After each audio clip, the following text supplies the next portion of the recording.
Get to the church blind! Get to the church blind! Go! Now! I'm Pete Mitchell, and he's Peyton Jones, and you're listening to Hardcore Church Planting, the companion podcast for the Church Planter Podcast and Church Planter Magazine. Each week, we'll bring you interviews from planters who are in the trenches making it happen right now. These active church planters bear it all, share their successes, their failures, and what they'd wish they'd known when they were first starting out. Listen in to discover how God is working in their church plant.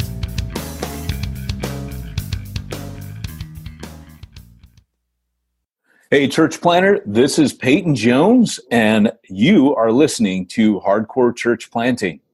Well, hey, my guest today is a guy that I would like to consider a friend. I don't know if he'll own that.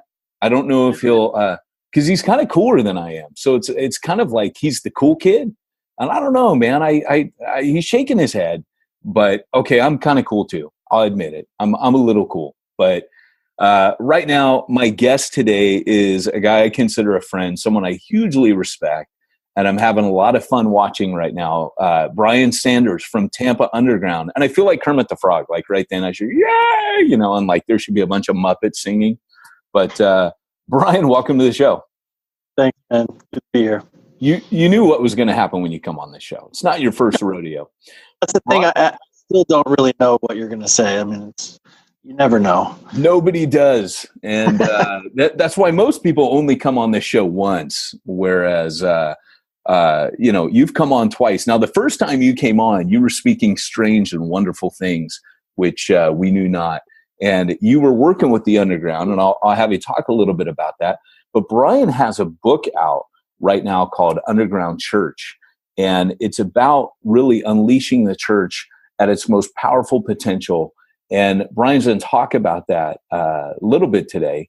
But as we get into that, Brian, I want to ask, first off, just real quick, one thing we always do is we just ask how you came to faith and how you got involved in this crazy little thing called church planting. And for you, I know this is largely a part of your story. So, that'll set the tone for the book. Yeah, man. I think we talked about it before, but for me, it was, I first heard the gospel through Young Life. So that's that parachurch part of my story. And then finding my way in college to InterVarsity Christian Fellowship and being a student leader there. And really the Lordship of Jesus taking hold of me in my life. And so that's, my early formation, even though I did go to a church, was really in these two kind of parachurch worlds. And then, graduating college and coming on staff with InterVarsity for, a good 12 years. I think when you're a parachurch person, you do mission and you understand yourself as a missionary, and you can just sort of procrastinate ecclesiology. You don't really have to answer those questions yet. So you can have a certain amount of angst or frustration, but it's just tabled. The question is just tabled until later, and it was just a matter of time. I think all of us have to answer the question of where our work of mission, our theology of mission, fits in with the church. And right. So that's probably the last 10 years of my journey. Then is coming to terms with that, and then beginning to plant and think about what we're actually doing. Is the church is planting the church, and so I don't know. That's the short version. Yeah, I think you and I might have even come to the same conclusion, because right now, we like big words, right? So like modality and sodality, beyond the local church. That's kind of becoming a hot topic of conversation. What were your conclusions as to when you were working that out for 10 years? Where did you arrive? Yeah, of course, the problem with that whole dualism, the modality-sodality argument was, Ralph Winter, I guess. I think it's just that it isn't in the New Testament. So I suppose it's a kind of truce almost that the church and the parachurch have traditionally called, where the church is saying, let us control the sacraments and we'll fund you. I mean, that's essentially the relationship the church has with the parachurch. maybe, for a time and in a season that worked. I mean, it was almost like outsourcing mission to certain populations or demographics that the church found hard to reach. Right. I think of youth, university world, inner cities, those kind of things. Those churches saying, hey, we want the gospel there, so we'll fund you, and you just have to promise you won't baptize people and you won't serve communion and you won't ordain yourselves. I mean, it really just comes down to the management of the sacrament. But I think what's happened, Peyton, and I know you see this, is like, number one, the parachurch are waking up and saying, we're reading the New Testament too, and what we're doing, it is the church. I mean, it fulfills the kind of core definition of what it means to be the church. We are the church. Right. And then churches are waking up and saying, why can't we do mission at that community college around the corner? Or why can't we, why are we outsourcing this? Or shouldn't we be responsible? So the church is waking up to its missional identity, and these parachurch missions are waking up to their ecclesial identity. And maybe in one sense, both those things are really good. I mean, it's probably a little unnerving in terms of our identity and understanding how we work together and those sort of things. But I think in the end, in the long run, it's good. It's good for the church. It's good for the kingdom. Yeah, I agree, man. It's funny, and we did. I rightly kind of deduced. We came to the same conclusion. That is that these things should not be separated. And even in Ephesians 4, where you see these gifts that are you got your radicals and you got your kind of more conservatives in there, but the church needs to move together to do those things. And I think we ended up a modalic movement by basically ejecting the apostles, the evangelists, the prophets. Maybe so. Yeah. But that's not what we're talking about today. So I'm a bit naughty because we want to talk about this book that you have out with Zondervan called Underground Church, which is really, I'm not going to say what it's. You talk about what it. By the way, guys, go get this book. Brian, I've been looking forward to this interview because I think Brian is hitting on things that are pretty much, they're going to be controversial in their own right. I think a lot of what Brian is saying, it's so simple in one sense, it's so clear, and yet it's deeply profound and it's deeply threatening to the existing structure. But I would say in a good, refreshing kind of old wineskin, new wine kind of way. But this new wine isn't wine. Brian, kind of walk us through a little bit about, what the book's about and what formed it. Well, a part of us maybe trying something new in terms of the deep magic of the church, the deep structure. I think most people are open to the idea of sort of changing or tweaking the way we do church, but we don't really want to look at the harder things like governance, the prioritization of certain things, the use of resources, money. And because we were coming at it like, could we reform the church in a way that had a bias toward mission and maybe a bias toward, if you look at like the Pareto principle, like 80-20 principle, where, I don't know, 20% of the grapes or 20% of the vines produce 80% of the grapes, or even 20% of the landowners own 80% of the land. This was his discovery in whatever it was, 17th century Italy. And that's still kind of true today. You've got 80% or 20% of the people in the church are doing 80% of the work. And we just thought, what if we built a structure, like completely rebuilt an ecclesial structure in a way that was orthodox, that resonated with the New Testament, but it existed to serve those people who were apostolic, prophetic, evangelistic, instead of the other way around, and everything, the governance, the leadership, the culture, the theology, the use of money, resources, the physical plant, all of those things would be marshaled on behalf of those that were doing mission and forming these communities, or what we came to call microchurches. What could that look like? And part of doing something like that, which is frankly was an experiment.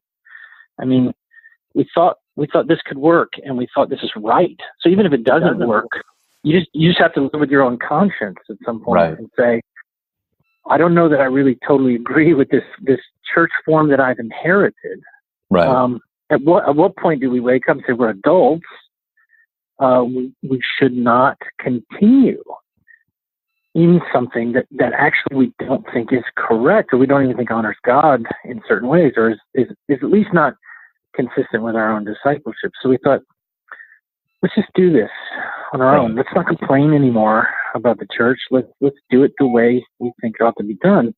So that's an experiment. So to do a good experiment or research, so if you think of it in terms of academia, you need a clinical environment. You need time and space, and a place that's sort of free of contaminants or free of contagions. So we did. We sort of walked away from churches and church forms, relationships with other churches, just for 10 years. And it was always our plan to take 10 years and try these ideas, to test them, see if it really works, to see if we could form something which was new and beautiful and had its own flaws for sure, but maybe could provide some sort of structural alternative to the way the church could be formed, at least in North America, if not the world. So the book is really the telling of that story. At the end of research, or at the end of an experiment, you should publish your results, because the results, in a sense, belong to the academy. They belong to the field. So win or lose, right or wrong, if your thesis is proved correct or false, that data is valuable for everyone. And so it was always our intention to kind of tell this story, to publish the results of that missional, ecclesial experiment for the church to, take it for what it's worth. And I think if nothing else, it's a story. It's a story about a group of people who love Jesus, were committed to seeing the kingdom come, try something in our time. And so I certainly believe deeply about many of these convictions, but if nothing else, phenomenologically, it's important, because it's worth noting that this happened in a certain time and place. And I think for that reason, it's a gift. Yeah.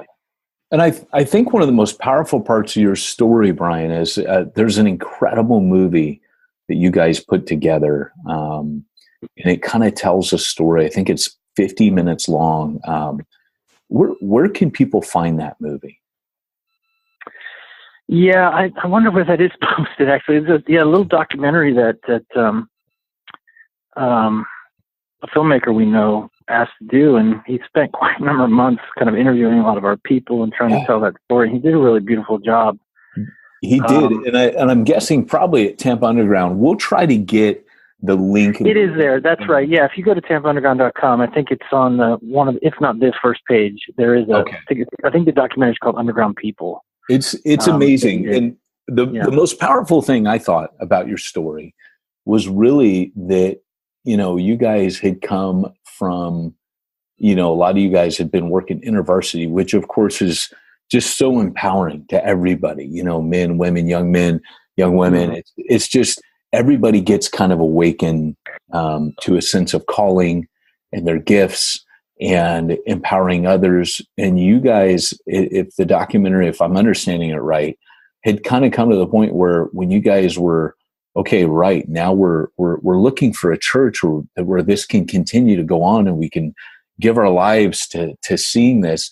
And it was kind of like, like a dead stop when you walk through the doors of a church, like all this incredible stuff that we've been experiencing on mission together, just as people. We're walking in a church and it's almost like a metal detector. Like that stuff can't get through here. We're running our show, doing our program. And so for the listeners, that was kind of if I'm understanding, I'm telling, this and Brian's is wrong, but literally like there was this kind of disconnect. And then you guys went over to the Philippines, right? And spent some time there. Yeah. Talk a little bit about that. Yeah, some sort of breaking point. I think everybody experiences a little bit of disillusionment about the church. There's a Karl Barth that talked about that moment where the preacher goes to the lectern, turns on the light. Of course, we don't do that anymore, but turns on the light, opens up the Word of God, and there's this anticipation. There's this hope that wells up in people. Like, we're about to hear God. We're about to experience God. And Bart says that so rarely happens that the church is predominantly for people, like existentially, the church is about managing disappointment. That's our experience. Every week we fall for it again. Every week we think this is the moment something extraordinary is going to happen. I'm going to hear God speak to me, and then invariably something less than that happens. And so now, Bart said that, not me. But that I think we all have some kind of struggle with that, with disillusionment, with a sense of like we believed somewhere deep inside us that the church could be more, should be more, and we see glimpses of it, flashes of it. So for us, it was just like, all right, we knew there's more. We saw it in the pages of Scripture. We felt it in the counsel of our own heart. We saw it at some sort of primitive level in our own experience of mission, not just on campus, but in the inner city. And so we thought, man, there's got to be a way to uncover this, or find a way to appropriate it in our time. And we just thought the best people to learn from would be the global poor. It was always our intention to go and rethink all of this stuff in a totally different context. So it took a while to figure out exactly where to go and who to kind of submit to in that process. But we ended up in Metro Manila for 9 months. This was like my core team, which is 10 adults, or 9 adults, that's right, our 10 children. And it was just, just enough time to give birth to something. And so we lived in the slums, worked with the poor, worked alongside these Filipino church planters who were only working with the poor, and trying to steal away at night and, argue and dream and discuss and hammer out what is now the sort of systemic spine of the underground really is born in that time. But of course, it's also, close to 10 years of doing mission in an urban context, which leads us to that moment to be able to write those documents and come up with maybe a freer form. And then, of course, 10 years since trying it out. So as you guys kind of began this experiment, you had what was the experimentation? What did you guys find yourself doing at first? What was kind of the overall vision? Well, the first thing was to take these. We started with 17 micro churches.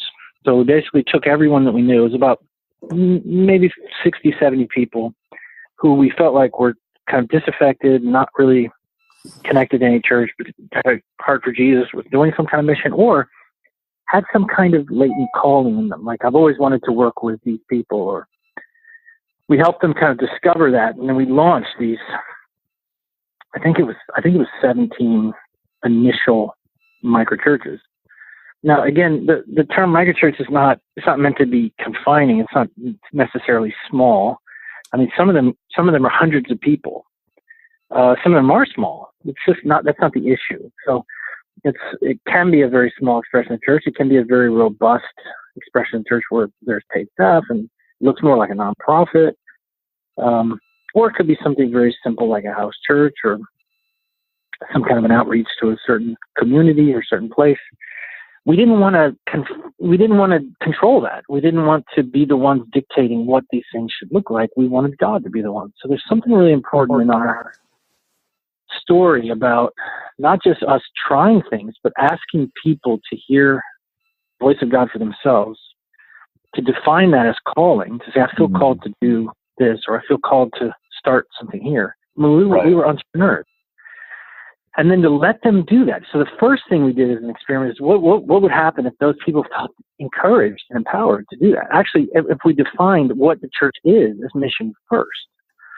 So instead of saying, oh, go and start a group, or go and gather Christians, or go and do a worship service, it was like, who are you going to reach? What effect are you going to have? Be thinking like a missionary. Right. And the thing that you're going to plant is going to be a church, but it starts with mission. And so even just, we're testing out, can that even work? Will people even do that? Will they understand it? Can they hear God? Can they put words to a sense of calling? Can they form community around that and then chase after it? But then you realize they're going to need help. So just little by little over the years, we've added components. We've begun to marshal the resources of the church to help those people. So things they need would maybe be different from a church plant that is trying to, say, pull off a really great Sunday morning experience or Sunday morning service. There's a different, a different wish list and a different way to use resources. So we started saying, well, these people need co-work space. They need coaching, or they need startup services, or they need an initial fusion of like grant cash, or they need cohorts of people who are doing similar things, like a leadership community they can be a part of, or they need media services, or they need financial services, like somebody to do their books for them. These are all things that we just stumbled into to realize this is how to serve these people. So we raise money, we take up money, but we spend it that way. This is all part of some of that we could see, Peyton, in the beginning, like maybe this is part of the experiment, but a lot of it is like a very fluid, tight feedback loop of what is it that you need. And our mandate is to serve them. Our mandate is to help them thrive, to help them make more disciples, to help them reach the group of people they were trying to reach. Really, really, in one way, it's kind of like saying your ministry is really the ministry of others. So you're empowering and equipping, and in many ways, permission giving. You're just saying, one of my favorite parts of the book is, and funny enough, I read it in pre-published form, and I'm going back and reading with my wife the published, because she's really, really connecting with what you've said. But it's funny because my favorite part is where you're sitting in the booth and you're just smiling, like, this booth, man, like it's my favorite place on earth. It's am I right? It's in like a Greasy Spoon diner kind of thing. Yeah. You're just thinking the amount of ministries that have been birthed at this table over a bowl of tomato soup and a grilled cheese or whatever it was, and just cups of coffee, and just people with crazy ideas like, hey, we keep meeting homeless people that have this incredible musical ability, and no one would ever take that vision serious. And these guys start a recording studio for homeless people, and they're producing albums, and it's leading to other things, but it's what it does in the believer. It's what it's doing in the community. I mean, it's like the Holy Spirit wanted to bust loose in people's lives, and we never knew it. Yeah. Well, and people are looking for, I mean, you said the word permission. It's in one sense, it's sad that they can really feel, I don't know, it's some kind of unction or some sort of moving of God, like you should do this.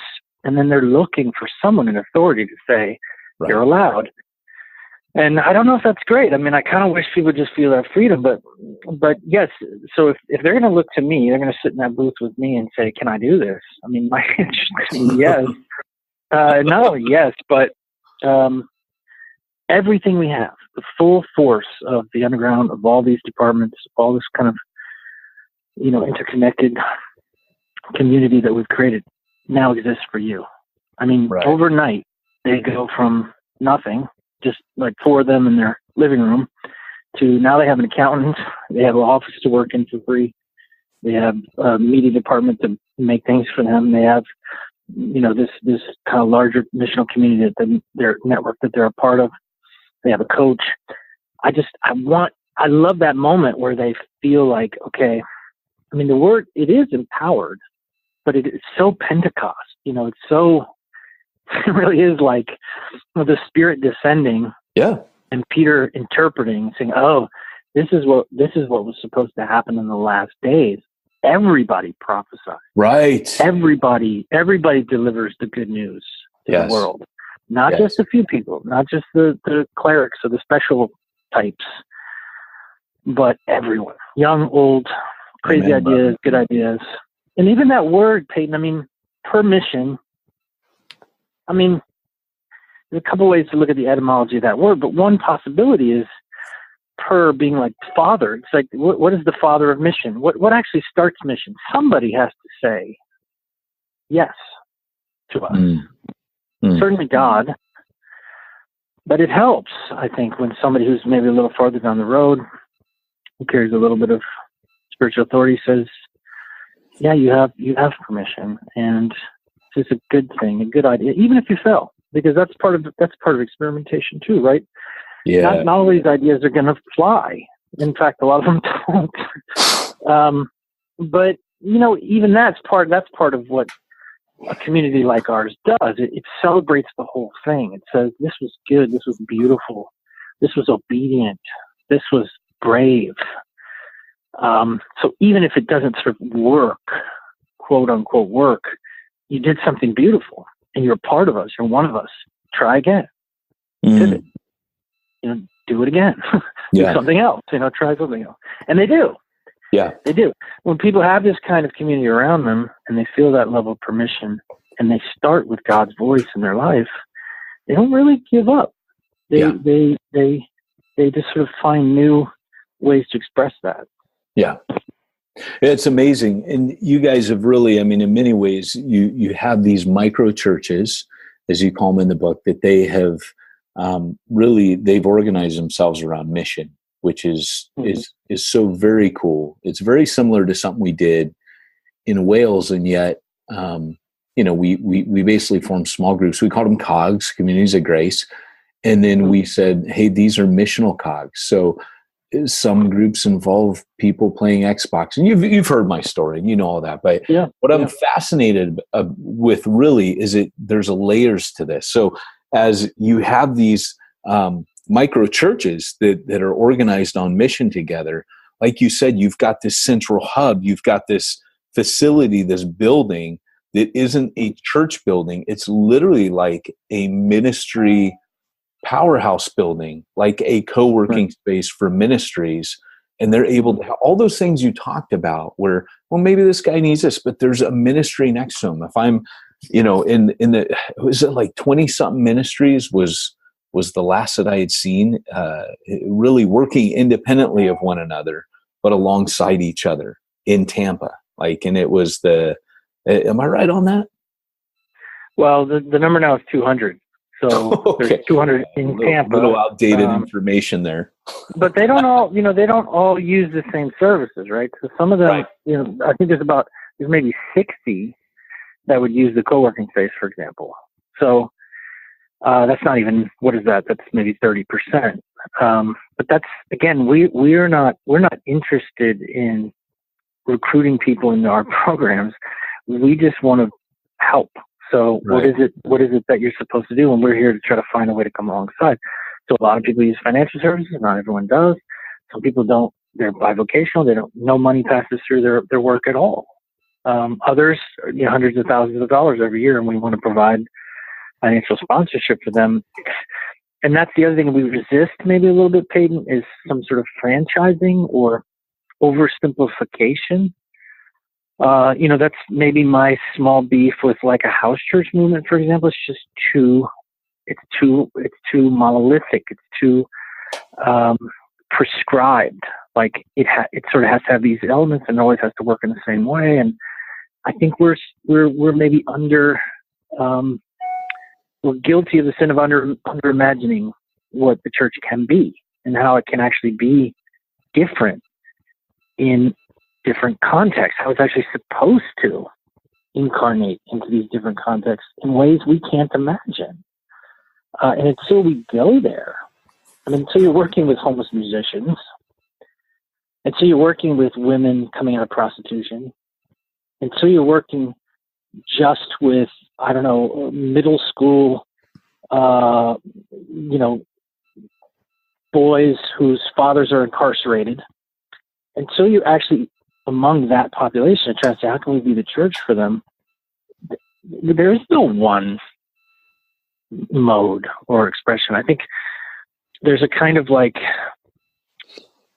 I don't know, renaissance of creativity in our time, and the church is just behind. Yeah.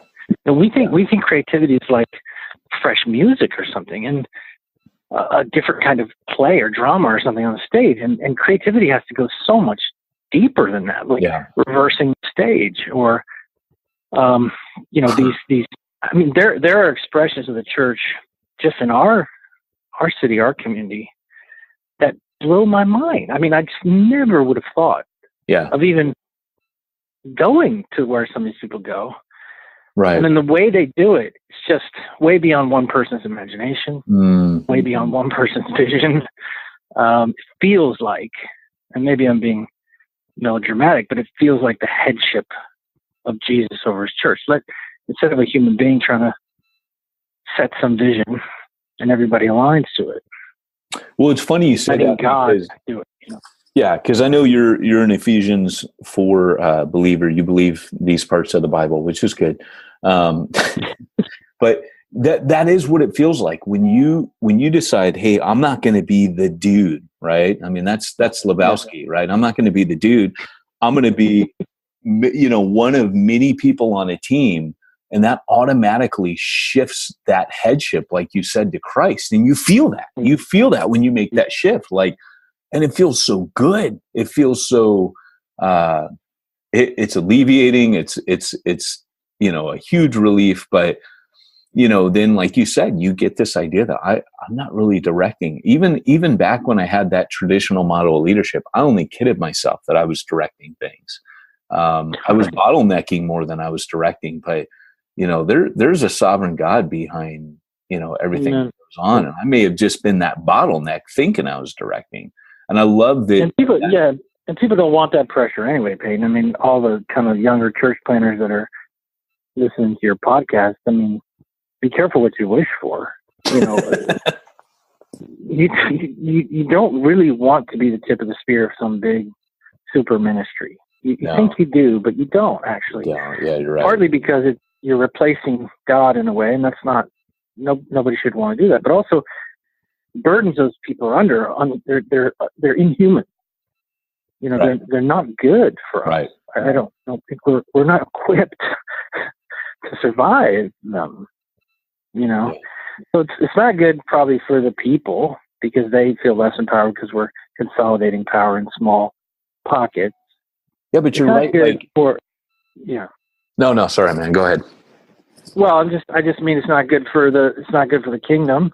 It's not good for the church, and it's not good for you. I mean, so who's it actually? Who wants that? Who really wants that kind of great man theory? What was it, Robert Carlyle or something? All history is the history of great men. That's not true. Right. The deconstructionists, Foucault and Derrida, they want to say, no, forget the great man theory. It's the great man myth. Right. It is. It totally is. People don't. Like looking at rock stars, right? Like it's the same thing. Everybody thinks they want to be a rock star. And you read a biography of a rock star and they're like falling to pieces. And it's not because they're just weak. It takes a lot of strength to stand on stage, with music that can fill a stadium night after night. I was reading Radiohead, Tom York's bio, where, he says his best song ever was How to Disappear Completely. Because that's what he felt. He felt like 300 and something shows for OK Computer almost killed him. And he had to repeat this mantra, I'm not here, this isn't happening. And that became the chorus of that song. But another rock star told him, that's how you get through it, man. You repeat that over and over. Like you said, it's not natural. Probably the most grounded rock star out there is Bono, because he talks about how weird it is and how messed up you must be to want to be a rock star. And need that kind of attention, like he's super grounded emotionally. He's like, look, that's obviously there's something wrong with me if I want to do this, but the reality is, you're right. Like nobody's, even Jesus, man, I love his model where he just ditches crowds. Like, can you imagine that? Yeah. Like you're at a conference and you do your thing, you just ditch the crowd, man. You just, where'd he go? I don't know. He wasn't into that. That's what he kind of modeled that. Hey, this isn't what It's about, hey, when we get a crowd big enough, eat my flesh and drink my blood. They all leave, exactly. Yeah, everybody go home. I'm going to say things that are so offensive, you're going to leave. Yeah. So yeah, and then the restraint of Jesus. I mean, it's like every page of the Gospels.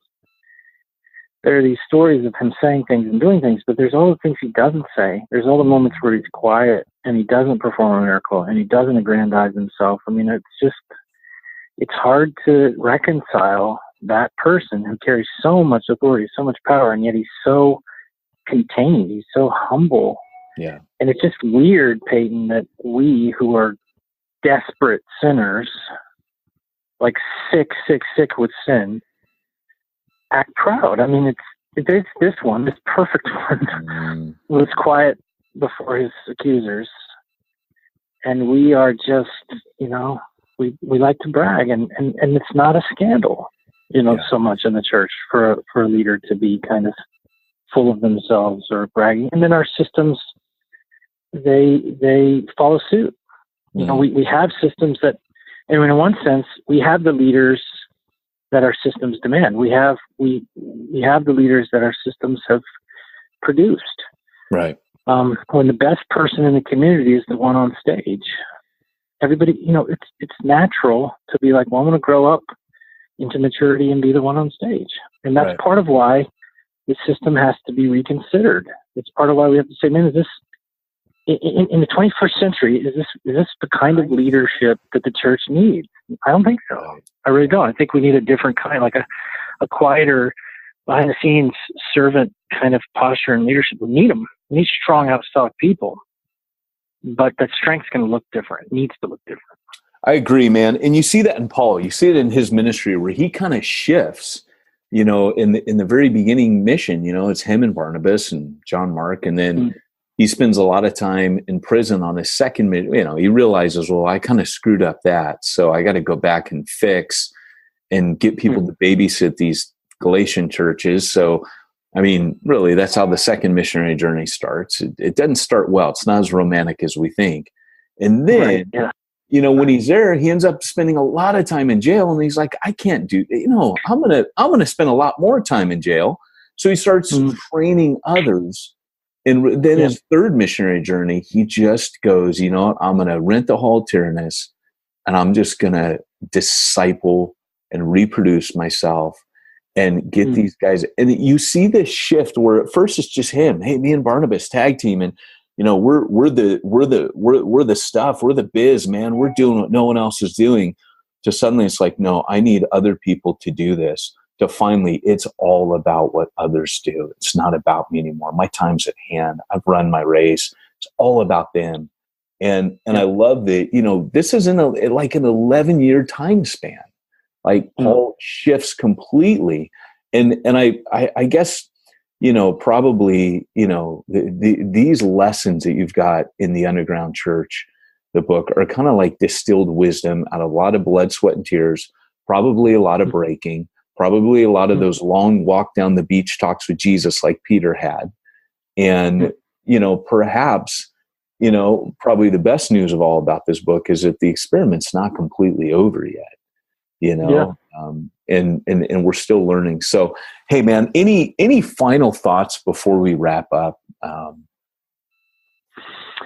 I just to say that, I never really mean to, to tell our story in a way that's like, this is what people should do, or this is better than your church, or better than your way of doing it. I really don't. I think it's a story, and I think it's an important story, and it's worth knowing and hearing and finding a way to see Jesus in it.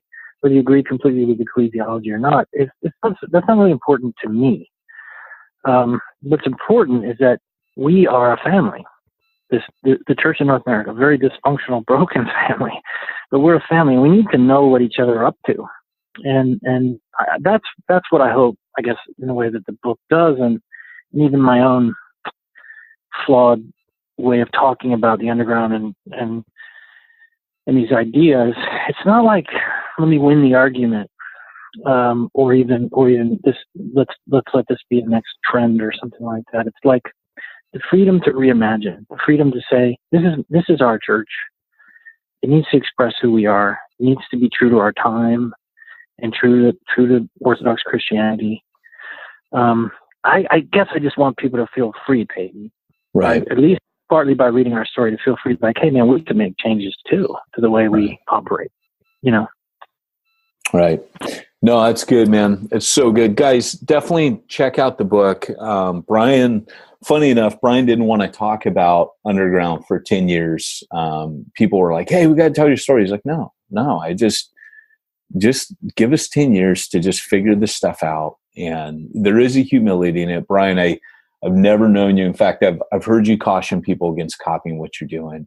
And I believe, kind of like we were, kind of meditating on before, was just that other people will hear God's voice, and maybe a stirring, we can never replace, or we never should try to replace what God is trying to speak to you through someone else. And those of you guys out there trying to figure out church plan and this and that, you just can't get away from that. You just can't ever. I think you can run and run and run like Jonah, but eventually there's going to come a fish that's going to swallow you up. And you're going to be in a deep, dark hole going, okay, Lord, I tap out now. I give, uncle. And God, many of those journeys, man, we've all been on them, but I think what Brian is doing though, and this is kind of cool, is imagine traveling around with Paul. Paul, like I said, he learned on an 11-year trajectory. What if you could just learn from someone who's been on that journey and, follow a Wesley around, learn from his mistakes, learn from the things he did well, and just hear God for your own ministry, taking that wisdom, maybe those principles, not even the methods or the tactics, and going. Hugh Halter certainly has been inspired by Brian and is doing an incredible work up in Alton. He hasn't carbon copied, although he's part of the Underground Network. And yours truly here. I have chats with Brian from time to time. Hey man, help me out. I got this thing. And, from time to time, I'll ask him, can I pick your brain? Cause you're further down the road on this. And, it's just really cool. So the book is, Underground Church. You can grab it everywhere that fine Christian books are sold, fine Christian books only.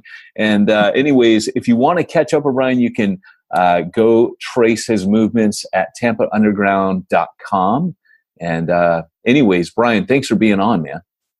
Thank you, Peyton. Appreciate you, man. I'm not going to make you fight anyone today, because you guys can go back and listen to Brian's previous interview where I made him fight someone. And I don't remember who it was, but I don't think Brian wanted to fight. So I reserved this part of the podcast for the good stuff. And that was what Brian had to say. So church planner, you've been listening to Hardcore Church Planning. Thanks for joining us. Arnold, sign us out. Remember, if you are called to church planting, go hardcore or go home. You've been listening to Hardcore Church Planning. Hardcore Church Planning has been brought to you by the Church Planner Podcast and the Church Planner Magazine, which is available in the App Store for both Apple and Android devices. If you like this episode, leave us a positive review. If you didn't like this episode, we'll be happy to give you your money back.